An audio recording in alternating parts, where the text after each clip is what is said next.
Hello, welcome to China Mosaic. I'm Wang Xiaohui for China.org.cn. On June 30, 2020, the law of the People's Republic of China on safeguarding national security in the Hong Kong Special Administrative Region was adopted. A legal and a legitimate measure to safeguard China's national security, the adoption of the law was unexpectedly exploited by some to create clamor. Obviously, Western politicians who added fuel to the flames still have outdated colonial views on Hong Kong. Hong Kong is a special administrative region of China, and the Chinese government had the power to safeguard national security there. Since its return to the motherland, Hong Kong has retained its capitalist system and implemented the policies of the people of Hong Kong governing Hong Kong and a high degree of autonomy.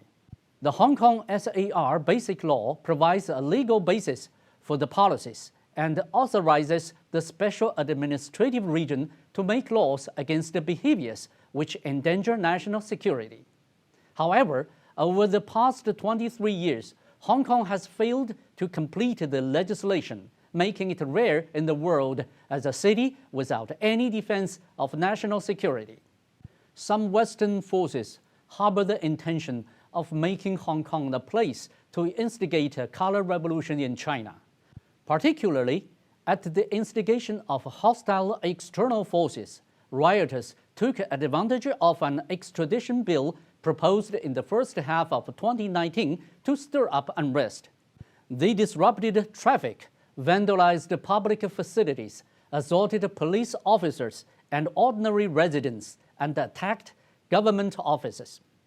Their acts seriously undermined Hong Kong's stability and prosperity and jeopardized national security.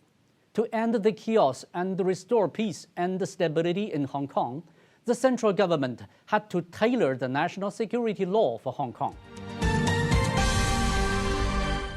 The law on safeguarding national security in Hong Kong does not end the policy of one country, two systems. On the contrary, it adheres to the one country principle, respects the differences in the two systems, and takes full account of the features of the rule of law in Hong Kong.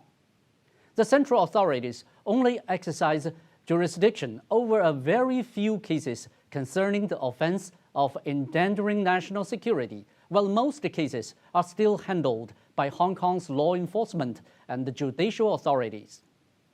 During law enforcement and the judicial processes, people suspected of endangering national security will still enjoy the rights protected by the rule of law in Hong Kong. The principle of the presumption of innocence continues to be observed. Judges still hold trials independently. The law applies only to a very few criminals who committed certain acts, such as secession. There is no violation of basic rights and freedoms, and the law actually protected the rights of the vast majority of Hong Kong residents. We believe that the law can help return order to Hong Kong. Hong Kong will restore prosperity and stability, maintain its position as an international financial center, and continue to serve as a bridge connecting the East and the West. Thank you for watching.